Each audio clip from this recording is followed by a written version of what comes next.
ওম নমো ভগবন বাসুদেবায় বাসুদেবায়। ওম নমো ভগবনে বাসুদেবায়। ওম নমো ভগবনে বাসুদেবায়। ওম নমো ভগবতে বাসুদেবায়। ওম অখণ্ডমণ্ডলাকারম ব্যাপ্তং যেন চরাচরম তৎপদং দর্শিতমেন তস্मै শ্রী গুরবে নমঃ। গুরু ব্রহ্মা গুরু বিষ্ণু গুরুদেব মহেশ্বর গুরুরেব পরম ব্রহ্ম তস্मै শ্রী গুরুবে নমঃ। ওম নমো ভগবতে বাসুদেবায়। ওম নমো ভগবতে বাসুদেবায়। একদিন নারদ জিজ্ঞাসা করলেন, ভগবান আপনি কুরুপক্ষে না গিয়ে কেন অর্জুনের পক্ষে গেলেন? তাই ভগবান নারদকে বললেন, আপনি কি শুনতে চাও নাকি জানতে চাও? তখন ভগবান বললেন, শুনতে চাও নাকি জানতে চাও? নারদ বললেন, আমি দেখতে চাই। আচ্ছা ঠিক আছে। বললেন নারদ, আমি 3টা মালা দেব আপনাকে, আপনি 3টা মালা নিয়ে দুর্যোধনের কাছে যাবেন। তখন নারদ দুর্যোধনের কাছে গিয়ে 3টা মালা নিলেন। 3টা মালা নিয়ে দুর্যোধনের বাড়িতে গেল। দুর্যোধন দেখে নারদকে বললেন, মুনিবর এখানে আপনার আগমন।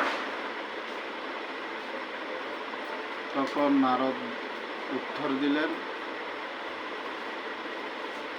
বললেন ভগবান 3টি মালা দিয়েছেন, 3টি মালার 3টা সত্য আছে। দুর্যোধন বললেন, কি সত্য? বললেন, প্রথম মালা যিনি উত্তম পুরুষ তাকে গলায় পরিয়ে দেওয়ার জন্য, আর দ্বিতীয় সত্য হলো যিনি মধ্যম পুরুষ তার গলায় পরিয়ে দেবেন। আর তৃতীয় মালাটা হলেন যিনি অধম পুরুষ তাকে মালাটা পরিয়ে দেবেন। দুর্যোধন অহংকার করে বললেন, উত্তম পুরুষ হচ্ছে আমি রাজা, আমি হচ্ছি এই কুরুক্ষেত্রের রাজা, আমি ছাড়া আর উত্তম পুরুষ কেউ নেই দুনিয়াতে, আমার গলায় মালাটা পরে।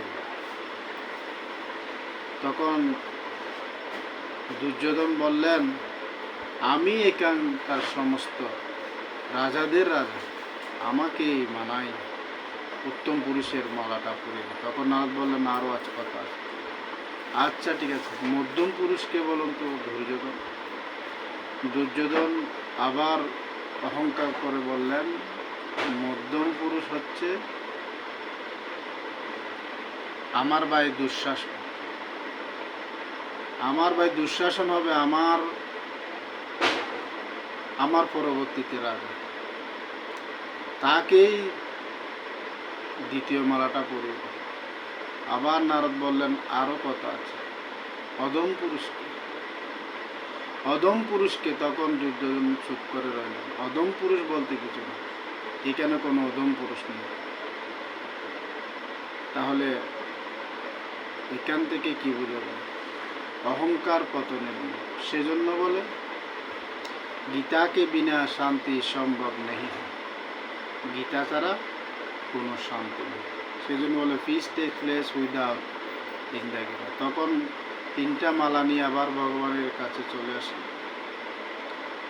ভগবান বললেন আচ্ছা ঠিক আছে, অর্জুনের কাছে যাও।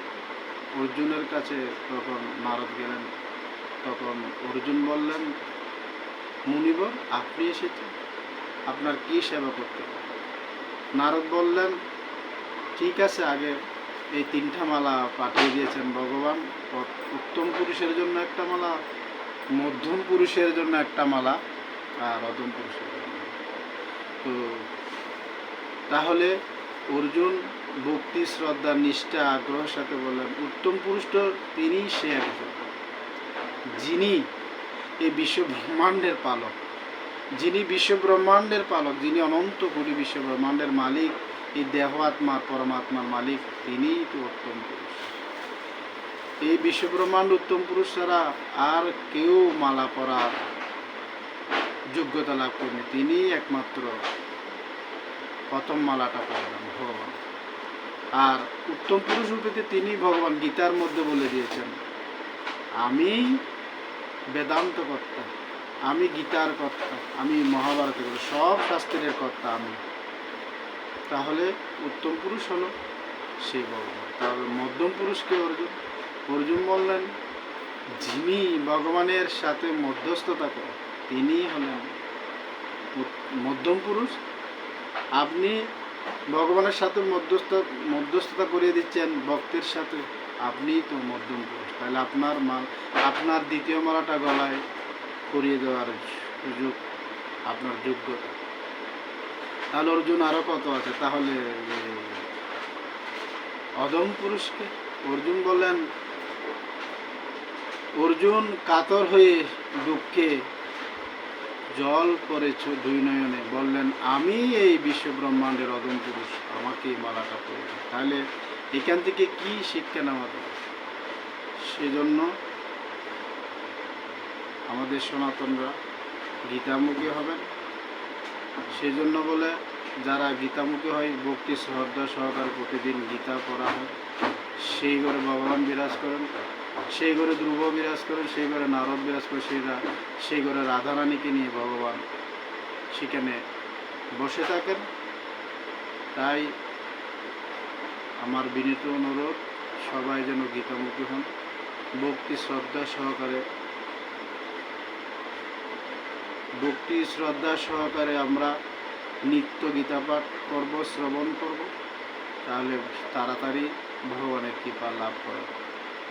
জয় গীতা, জয় গীতা, জয়।